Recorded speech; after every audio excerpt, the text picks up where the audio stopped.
C P എമ്മിന്റെ ഒരു സംഘടനാ സംവിധാനം അനുസരിച്ച് ഇതുവരെ പിന്തുടർന്നു വന്ന ഒരു രീതി അനുസരിച്ച് ഇപ്പോൾ മുഖ്യമന്ത്രി മാറുക എന്നത് അത്ര എളുപ്പമുള്ള വളരെ പെട്ടെന്നുള്ള ഈ ഒരു ഭരണ തുടർച്ചയൊക്കെ കിട്ടിയ ഒരു മുഖ്യമന്ത്രി എന്ന ഖ്യാതിയുണ്ട്. അപ്പോൾ 5 വർഷം ഭരിച്ച് പൂർത്തിയാക്കേണ്ട ഒരു മുഖ്യമന്ത്രിയാണ്. ഒരു തെരഞ്ഞെടുപ്പ് പരാജയത്തിന്റെ പശ്ചാത്തലത്തിൽ മാത്രം പിണറായി വിജയനെ മാറ്റി ഒരു പകരം സംവിധാനം പരീക്ഷിക്കുക എന്നുള്ളത് ഇപ്പോഴത്തെ സാഹചര്യത്തിൽ ആ പാർട്ടിക്ക് പ്രായോഗികമാണോ? രഞ്ജിത്ത്, CPIക്ക് അങ്ങനെ ഒരു ചർച്ച നടത്താം. പക്ഷേ CPMനുള്ളിൽ നിലവിലെ സാഹചര്യത്തിൽ പിണറായി വിജയൻ മുഖ്യമന്ത്രി സ്ഥാനത്ത് നിന്ന് മാറണം എന്നൊരാവശ്യം ഏതെങ്കിലും അംഗം സംസ്ഥാന സമിതിയിലോ അല്ലെങ്കിൽ മറ്റേതെങ്കിലും പ്രധാനപ്പെട്ട സമിതികളിലോ ഉന്നയിക്കാനുള്ള സാധ്യത ഇല്ല എന്ന് തന്നെ നമുക്ക് ഉറപ്പിച്ചു പറയാൻ കഴിയും. അത്തരമൊരു സാധ്യതയിലേക്ക് CPM ഒരു കാരണവശാലും പോകില്ല. അല്ലെങ്കിൽ ഇപ്പോൾ ലോക്സഭാ തെരഞ്ഞെടുപ്പിൽ പരാജയമുണ്ടായെങ്കിൽ മുഖ്യമന്ത്രിയുടെ പ്രവർത്തനത്തിലോ അല്ലെങ്കിൽ അദ്ദേഹത്തിന്റെ ശൈലിയിലോ അല്ലെങ്കിൽ ഭരണത്തിലോ ഏതെങ്കിലുമൊക്കെ മാറ്റങ്ങൾ വരുത്തണമെങ്കിൽ മാറ്റം വരുത്തണം എന്ന് പാർട്ടി നിർദ്ദേശിക്കാൻ സാധ്യതയുണ്ട്.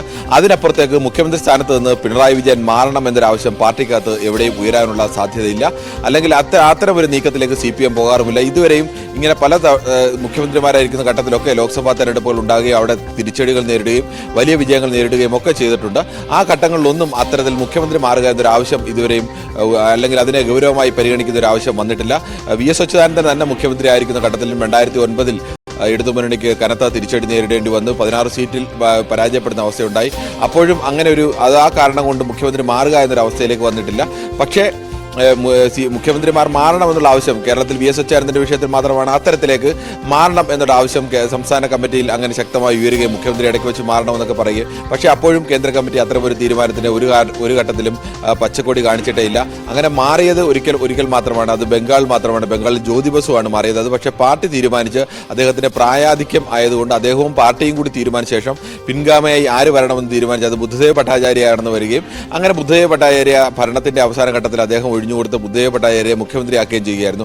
അതിനെ പാർട്ടിയിലെ ഇന്റേണൽ തർക്കങ്ങളുമായിട്ടോ അല്ലെങ്കിൽ ഏതെങ്കിലും തരത്തിൽ പാർട്ടിക്ക് തിരിച്ചടി നേരിട്ടതായോ ഏതെങ്കിലും തരത്തിൽ ബന്ധമില്ല. അന്ന് ബംഗാളിൽ അങ്ങനെ തിരിച്ചടി നേരിടുന്ന സാഹചര്യമൊന്നുമില്ല. CPM നിയമസഭാ തെരഞ്ഞെടുപ്പിലായാലും ലോക്സഭാ തെരഞ്ഞെടുപ്പിലായാലും വലിയ വിജയം നേരിട്ടുകൊണ്ടിരിക്കുന്ന ഘട്ടത്തിൽ തന്നെയാണ്. അദ്ദേഹത്തിന്റെ പ്രായം കൊണ്ട് ഇനി അദ്ദേഹത്തിന് മുന്നോട്ട് നയിക്കാൻ കഴിയില്ല എന്നൊരു ഘട്ടം വന്നപ്പോഴാണ് അദ്ദേഹത്തെ മാറി ബുദ്ധദേവ് ഭട്ടാചാര്യയെ മുഖ്യമന്ത്രി സ്ഥാനത്തേക്ക് കൊണ്ടുവന്നത്. അല്ലാതെ ഇന്ത്യയിലെ 3 സംസ്ഥാനങ്ങളിലാണ് CPMന്റെ മുഖ്യമന്ത്രിമാരുണ്ടായിട്ടുള്ളത്. കേരളത്തിലും ബംഗാളിലും ത്രിപുരയിലും. അവിടെയൊക്കെ ഇത്തരത്തിൽ പാർട്ടി നടപടികൾ നേരിടേണ്ടി വന്ന മുഖ്യമന്ത്രിമാരൊക്കെ ഉണ്ട്. പക്ഷേ ഏതെങ്കിലും ലോക്സഭാ തെരഞ്ഞെടുപ്പ് പരാജയത്തിന്റെ പേരിൽ മുഖ്യമന്ത്രിയെ മാറ്റുന്ന ഒരവസ്ഥ ഉണ്ടായിട്ടില്ല.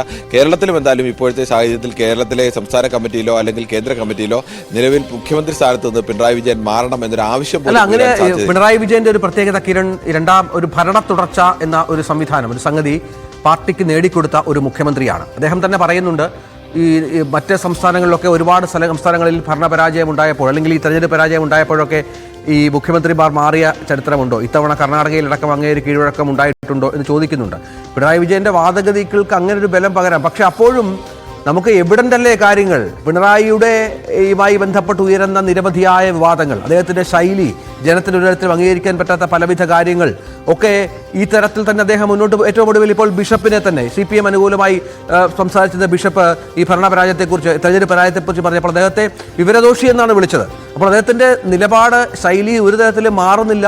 ഈ മുഖ്യമന്ത്രിയെ വെച്ചുകൊണ്ട് ഒരു തെരഞ്ഞെടുപ്പിനെ കൂടി നേരിടാനുള്ള ആരോഗ്യം ഇടതുപക്ഷത്തിലുണ്ടോ എന്ന ചോദ്യം CPI ഉയർത്തിയാൽ അതിൽ അത്ഭുതപ്പെടാനുണ്ടോ കിരൺ? രഞ്ജിത്തെ, ഇതിനെ 2 തരത്തിൽ മാത്രമേ കാണാൻ കഴിയൂ. ഒന്ന്, മുഖ്യമന്ത്രിയുടെ ശൈലിയിൽ കുഴപ്പമുണ്ട് എന്ന് ചിന്തിക്കുന്നവർ, അല്ലെങ്കിൽ മുഖ്യമന്ത്രി വിവരദോഷി എന്ന് ഒരു ബിഷപ്പിനെ വിളിക്കുമ്പോൾ അതിൽ എതിരായ നിലപാട് സ്വീകരിക്കുന്നവർ. അങ്ങനെ അതിന് മറിച്ച് ചിന്തിക്കുന്ന ഒരു വിഭാഗം കൂടിയുണ്ട്. മുഖ്യമന്ത്രി ഇതിലും മോശമായ രീതിയിലേക്ക് അല്ലെങ്കിൽ പൊതുസമൂഹം വിലയിരുത്തുന്ന രീതിയിൽ മോശമായ രീതിയിലേക്ക് ബിഷപ്പുമാരെയൊക്കെ മുമ്പും വിശേഷിപ്പിച്ചിട്ടുണ്ട്. നികൃഷ്ടജീവി എന്നുള്ള അടക്കമുള്ള വിശേഷങ്ങൾ നടത്തിയിട്ടുള്ള ആളാണ്. അതിനുശേഷമൊന്നും മുഖ്യമന്ത്രിക്ക് ആ തരത്തിലേക്കോ അല്ലെങ്കിൽ CPMനോ ആ തരത്തിൽ തിരിച്ചടി ഉണ്ടായതായിട്ട് CPM വിലയിരുത്തിയിട്ടില്ല.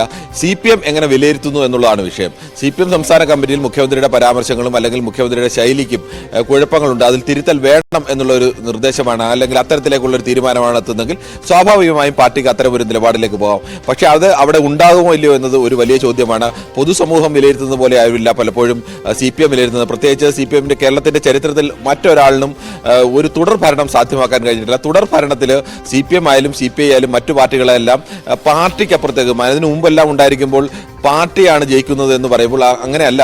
പാർട്ടിക്കപ്പുറത്തേക്ക് നേതാവിന്റെ ഒരു പ്രത്യേകത ഇത്തവണ പിണറായി വിജയന്റെ പ്രത്യേകത അത് തന്നെയാണല്ലോ. കാരണം പാർട്ടിക്കപ്പുറത്തേക്ക് വളർന്ന ഒരു നേതാവ്, തുടർഭരണം എടുത്ത് പാർട്ടിക്ക് നൽകിയതിന്റെ ആനുകൂല്യം കൂടി അദ്ദേഹത്തിനുണ്ട്. അത് അത്തരത്തിൽ അണികളും പാർട്ടിക്ക് സമ്മതിക്കുന്നതാണ്. പക്ഷേ ഇപ്പോഴത്തെ ഒരു അവസ്ഥ, ഈ ബംഗാളിലും ത്രിപുരയിലും ഒന്നും CPM ഒരു മടങ്ങി വരവ് എളുപ്പമല്ല. ഇത്തവണ നമ്മളത് കണ്ടതാണ്. ബംഗാളിലൊക്കെ എന്തെങ്കിലും വ്യത്യാസം ഉണ്ടാവുമെന്ന് പ്രതീക്ഷിച്ചു, ഒന്നും സംഭവിച്ചില്ല. കേരളം അവരുടെ പച്ചത്തുരുത്താണ്. കേരളത്തിലാണ് പ്രതീക്ഷയുള്ളത്. അവിടെ ഇനി ഇത്തരത്തിൽ നിയമസഭാ തെരഞ്ഞെടുപ്പിൽ അല്ലെങ്കിൽ തദ്ദേശ ഭരണ തെരഞ്ഞെടുപ്പിൽ ഒരു പരാജയം ഉണ്ടായാൽ സ്വാഭാവികമായും അത് നിയമസഭാ തെരഞ്ഞെടുപ്പിന്റെ സെമി ഫൈനലായി വിശേഷിപ്പിക്കപ്പെടും. നിയമസഭാ തെരഞ്ഞെടുപ്പിൽ ഭരണമാറ്റം ഉണ്ടാകുക, ഭരണം നഷ്ടപ്പെടുന്ന സാഹചര്യം ഉണ്ടാകുക, അങ്ങനെ ഒരുപാട് കടമ്പകൾ കടക്കേണ്ടതുണ്ട്. അവിടെയാണ് ഈ പിണറായി വിജയന് സ്ഥാനം മാറിയില്ലെങ്കിലും ശൈലിയെങ്കിലും മാറണം, നിലപാടുകൾ മാറണം, സർക്കാർ കുറച്ചുകൂടി ജനകീയമാകണം, അതിനുള്ള നടപടികൾ വേണം. ഈ ഭരണപരാജയം എന്ന് മുഖ്യമന്ത്രി മാത്രമല്ല, മന്ത്രിമാരടക്കം രണ്ടാം പിണറായി സർക്കാരിലെ മന്ത്രിമാരുടെ പ്രകടനങ്ങളെക്കുറിച്ച് ഒരുപാട് വിമർശനങ്ങളുണ്ട്. അവർ മാറണം. ഇപ്പോൾ മന്ത്രി രാധാകൃഷ്ണൻ മാറുന്ന പശ്ചാത്തലമുണ്ട്. ഒപ്പം മന്ത്രിസഭാ പുനഃസംഘടന നടക്കുമോ? അങ്ങനെയുള്ള ചർച്ചകൾ കൂടി സമൂഹത്തിൽ നടക്കുന്നുണ്ട്. അത്തരത്തിൽ ഈ ശൈലി കൂടി മാറ്റുക, ഭരണത്തിന്റെ രീതി മാറ്റുക, അത്തരം നടപടികളെങ്കിലും ആ പാർട്ടിയിൽ നിന്ന് പ്രതീക്ഷിക്കാമോ? രഞ്ജിത്ത്, അതിനുള്ള സാധ്യതകൾ വളരെ കൂടുതലാണ്. നിലവിൽ പാർട്ടിയുടെ ഭരണത്തിന് എന്തായാലും വേണ്ട രീതിയിലേക്ക് CPM ഉദ്ദേശിച്ചതുപോലെയുള്ള ഒരു ഭരണം എത്തുന്നില്ല എന്നുള്ള വിലയിരുത്തൽ CPM-ന് ഉള്ളിൽ തന്നെയുണ്ട്. അല്ലെങ്കിൽ ഭരണരംഗത്ത് വലിയ വീഴ്ചകൾ ഉണ്ടാവുന്നു എന്നുള്ള വിലയിരുത്തലുകളുണ്ട്. അത്തരത്തിലുള്ള തിരുത്തൽ നടപടികളിലേക്ക് CPM പോകാനുള്ള സാധ്യത വളരെ കൂടുതലാണ്. നമ്മൾ നേരത്തെ പറഞ്ഞതുപോലെ മുഖ്യമന്ത്രിയെ മാറ്റി അതിന് പകരം മറ്റൊരാളെ മുഖ്യമന്ത്രി സ്ഥാനത്തേക്ക് കൊണ്ടുവരിക എന്നുള്ള ഒരു അജണ്ട എന്തായാലും തൽക്കാലം CPM-ന് മുന്നിലില്ല. എന്തായാലും അങ്ങനെ ഒരു അജണ്ട വരാനുള്ള സാധ്യതയും ഒരു രാഷ്ട്രീയം നമുക്ക് പരിശോധിച്ചു കഴിഞ്ഞാൽ അറിയാം, അങ്ങനെ വരാനുള്ള സാധ്യതയും നിലവിൽ കാണുന്നില്ല. പക്ഷേ രഞ്ജിത്ത് ഇപ്പോൾ സൂചിപ്പിച്ചതുപോലെ സർക്കാരിന്റെ പ്രവർത്തനങ്ങളിൽ അല്ലെങ്കിൽ മന്ത്രിമാരുടെ പ്രവർത്തന ശൈലിയിൽ അതിലൊക്കെ വലിയ വീഴ്ച ഉള്ളതായി കാണുന്നുണ്ട്. CPM-ൽ തന്നെ വലിയൊരു വിഭാഗം ആളുകൾക്ക്